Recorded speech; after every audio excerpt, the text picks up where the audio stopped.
What is going on, guys? Christopher Chernos, Comics and Pop Culture. Doing a video today that touches on a lot of what I talked about in my last video. It's a bit of a part two, talking about how no comic book value is ever truly guaranteed to increase when we understand more deeply the market of investing in general, especially pertaining to comic books. But we're also going to look at what makes comic books values increase when they do increase. So, yes, you're thinking, well, are you telling us that nothing's guaranteed to increase, but yet you're going to tell us why they increase?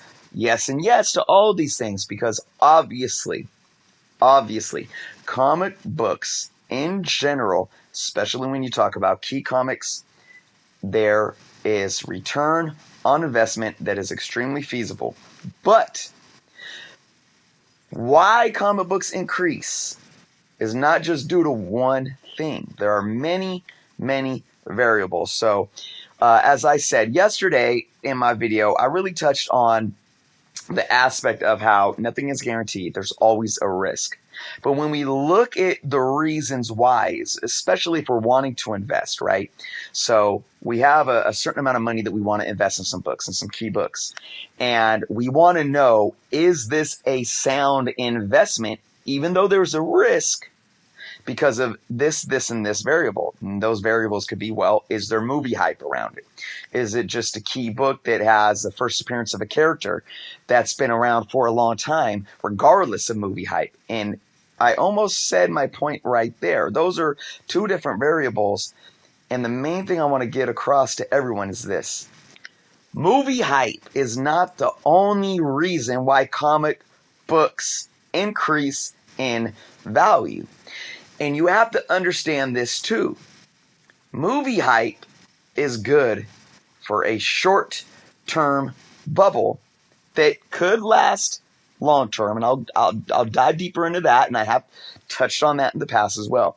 But there's another variable that, or multiple variables that are more important to investors and collectors if they want to look at long-term return on investment. So, I have this book up on screen here. This is She-Hulk #1. Now, I'm going to use this book as an example of two things. We're going to look at this book and to say, does movie hype increase or help increase the value of books through speculating because of movie, or in this case, Disney Plus TV show? At this point in time, very, very similar, because especially with Marvel books, it's all the MCU at this point, right?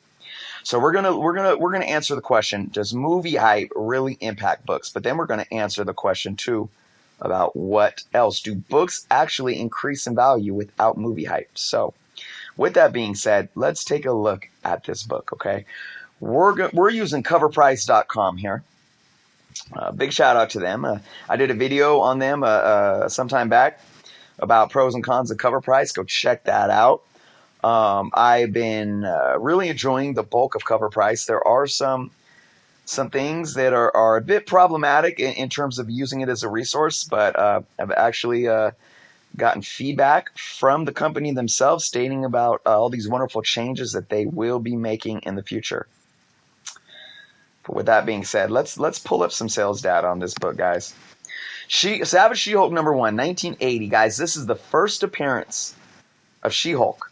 Not only is it a #1, but it's the first appearance of She-Hulk. So I'm not sure if everyone is aware of that, but we have a lot of Bronze Age characters that made their first appearance in the Bronze Age and then ended up getting their solo series. Spider-Woman is an example of that, or even Moon Knight. But there is something special about a #1 of your own series when it's also your first appearance. So, guys, we're going to look at, this is all 9.8s right here. We're going to look at this book. There's a lot being sold. And we're going to come down. We're going to bring you to the bottom of the screen right here. Now, keep in mind, this character's hype in the MCU was announced, I don't even think a year ago at this point. It was 2019, and I do not even think it was 1 year ago. But it might have been around last summer. It might have been in the fall, though. So if we look at sales from 2017 here on screen, you can see this book averaging around $200. You have some that are lower than 200, some that are a little higher than 200, but in a 9.8 from 2017 to 2018, this book is averaging roughly $200. Okay, when you get into the 2018 sales, you're starting to see a bump. Okay, you're seeing more books that are over the $200 mark. You only see a couple under the $100 mark in January. You get into February of 2018, into May and June of 2018. It's going up into the mid 200s, and you start going into the late summer of 2018. Look at all these numbers. They are increasing. You start seeing some 300 numbers. So keep in mind, this is before movie hype speculation or Disney Plus speculation. Looking into the fall of 2018. You got books really getting high up into the 300 realm. Look at that. Now you're averaging well into the 300 realm. Now, when we get into 2019, and again, I don't know if it was summer last year. Don't quote me. I actually did a video on it, but I just don't remember it being early on in 2019. Let's say it's been a year. But if we look at 2019, you can still see it increasing slowly, right? Let's move up in 2019 more. But check this out. When we get into August of 2019, that's when this book really starts to spike. It's leaping over $300 now into the $400 mark and quickly into the $500 mark, like with a snap of a finger. So that's why I'm thinking maybe in the late summer of last year is when this book was announced. And you can see this book keeping the $500 mark for a good couple months. Then it cooled off for a little bit. You know, you don't really see the $500 mark, but it's keeping up there, $400 mark. And you're keeping that $400 mark well into present day. So this is what I'm saying, guys. This book, when the show was announced, we saw a spike, but then it dropped a little. But I'm going to tell you, it's going to keep going up because we're going to get more official announcements. We're going to get previews. We're going to get trailers, and that's just going to bring more hype back onto this book. But the point being, guys, this book had an upward trend way before any movie hype. Okay? And I'm going to tell you why. I'm going to tell you guys why in a minute here. But let's look at something else, okay? Let's look at a book right here. This is Amazing Spider-Man number 121, Death of Gwen Stacy, guys. I'm going to pull up the sales here over the last few years, okay? This is for a 9.4, okay? This is average sales of a 9.4 roughly for each year. In 2008, this book was at 230. 2009, 350. 2011, 375. 2013, 400. Kind of hovered around that. 2015, 400. Currently, 700. Now, we had Gwen Stacy appear in a movie. Obviously, it wasn't as big as MCU movie hype, but with the Sony Amazing Spider-Man films back in 2012, and or was it, when did the first one come out? I believe the second one was 2014. I do believe it was 2012, 2014 that those movies came out, right? Correct me if I'm wrong. And that could have bumped this up a little bit, but as you can see, already the book was climbing. Look at 2008, 2011. This book was increasing in value, and look at it currently. I mean, those movies flopped, ultimately, and killed Sony's chance at Spider-Man. Hence, making the partnership with Disney and Marvel Studios to bring the character into the MCU. This book is still gaining value. Why? Not because of movie hype, but because it is a key book. It is a great book to have. Great character. Great death of a great character. Great storyline. And that's what matters here. we've looked at 2 books now where we could see trends, right? Before any movie hype. Let's pull something else up. Bear with me, guys. You guys are going to do this with me. Let's pull something else up. Let's see. How about...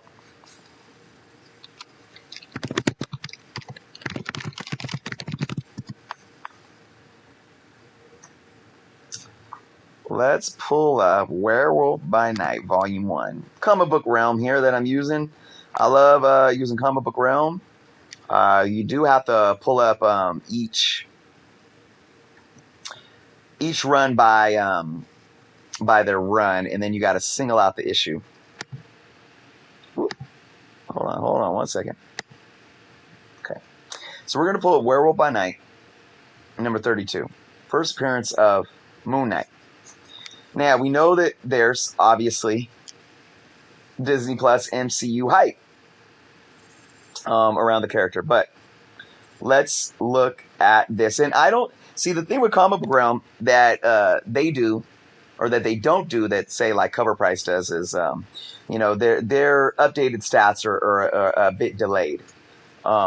So they might not have stats over the last month or so. I don't know how often they update, to be honest, but we can look at historical prices, right? Let's do that. 9.4s too, by the way. So, oh, look at that. So they do have an update from March. So, average sale for a 9.4 on this book in 2013, $145. Boy, guys, don't I wish I would have grabbed me one of these, because I don't own it. Just 7 years ago, man, or even 6 or even 5 years ago. But look at these bumps. Look at these bumps. From 2013 to 2006, from 145 to 800.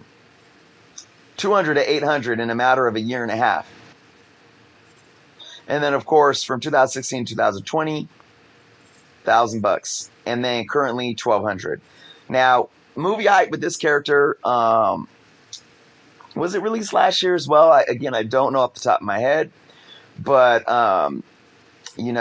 I think you could possibly see maybe even the success of the MCU and the possibility of bringing this character in. I don't know too much about the speculation in terms of an MCU hype with this character outside of him being announced for a Disney Plus show, which I do believe was about a year ago, around the same time as She-Hulk. And we can see, and I bet if we go into coverprice.com, we can see that has definitely bumped the value of this book up. But what's the bigger trend? The value of this book has just gone up, regardless of movie hype. And you ask why, and I'm going to tell you again. Great character. Okay, first appearance of a great character. Now here's the thing, and I talked about this in the video yesterday, and I don't want to say it's a bit of a conundrum, but it's a bit of a double variable situation here, where 2 things tie together so well right now. And that's the fact that you do have movie hype, right? But you also have a variable that is very, very important when you take into consideration all the books that I'm showing. And I could have showed Hulk 181. I could have showed Giant Size X-Men number 1. I showed She-Hulk. I could have showed Nova number 1. I could have showed Marvel Spotlight number 32. What they have in common outside of movie hype, and why they are books that are inherently increasing in value right now, is simply because all of these books have 2 things in common. And they are Bronze Age books, and they are mostly first appearances. Now let's look at what that means. And again, we're leaving movie hype outside of anything right now. We're at a point in time right now where you do have a lot of collectors coming into the hobby. Over the last 10 years, we have had a lot of new collectors coming into the hobby. And a lot of it could be due to the fact that, one, the MCU and the I won't leave out the DCEU, but the fact that these characters are being portrayed in movies and they're being done in extremely well, and it's bringing people into the hobby. And I'm not saying movie hype. I'm saying, oh man, I'm loving seeing these characters on screen. I'm gonna go buy some comic books. I'm gonna get into comic book collecting. Okay, we are in an age now too where there's a lot of middle aged collectors that have kids that are either teenagers or young adults now that are inheriting that and coming into the hobby. And you have an age of comic books also where your modern books over the last 10 plus years, quality to the majority of collectors is dwindling. Okay, whether that's the story, whether it's the storytelling, whether it's the art, whether it's the fact that they don't want to invest $3.99, $4.99 on new books.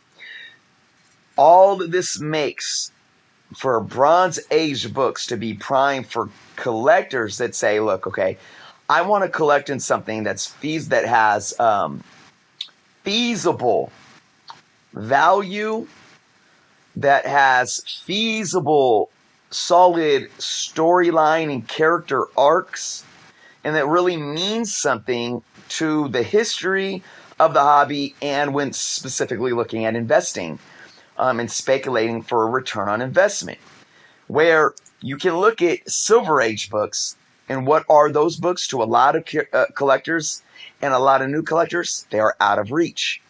You know, we can't, the average Joe can't afford an Amazing Fantasy 15 or Spider-Man #1 or, X-Men #1, or even like early, first appearances of Doctor Doom, or first appearances of Green Goblin, or, first appearance of the original X-Men team, or, first appearance of Fantastic Four. All of these things, or even, the first Justice League, the first Barry Allen. All of these key Silver Age books are becoming so much out of reach for your average collector. So what's the next best thing? Bronze Age books, Bronze Age characters. Wolverine, new X-Men team, Moon Knight, Spider-Woman, Nova, She-Hulk, Warlock. This is just so much. And you got a lot. Now, with that being said, let's bring in movie hype.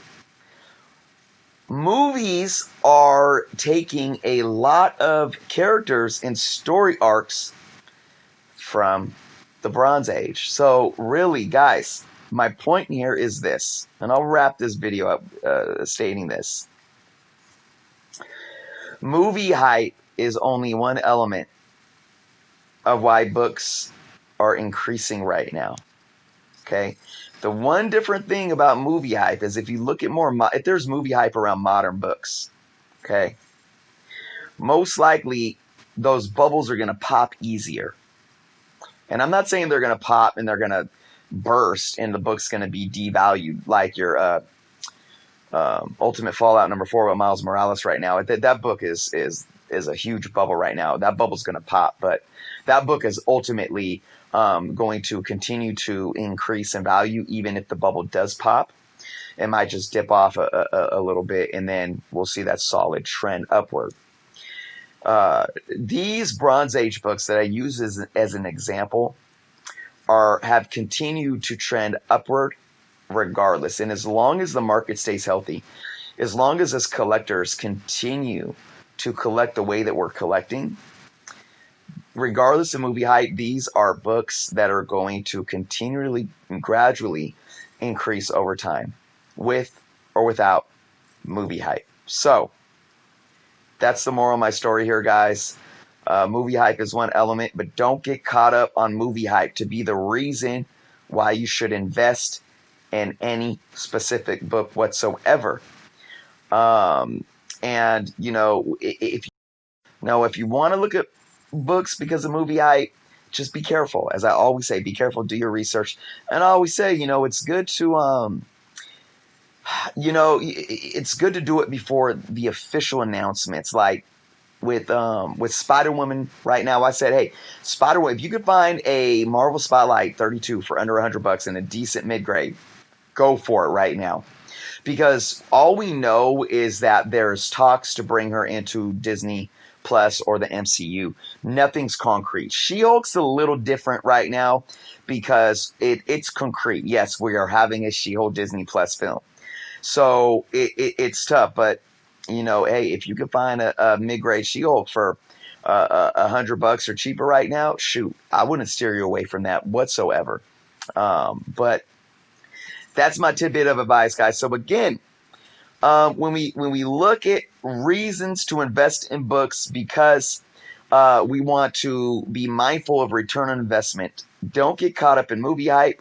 And movie hype is merely one variable of what's driving prices of books. So, thank you guys for watching. I know that was a bit long to take in, but I wanted to be very thorough in my presentation, guys. Leave some comments below. Let me know what you guys think. If you haven't subscribed yet, please do so. Be well, and until next time.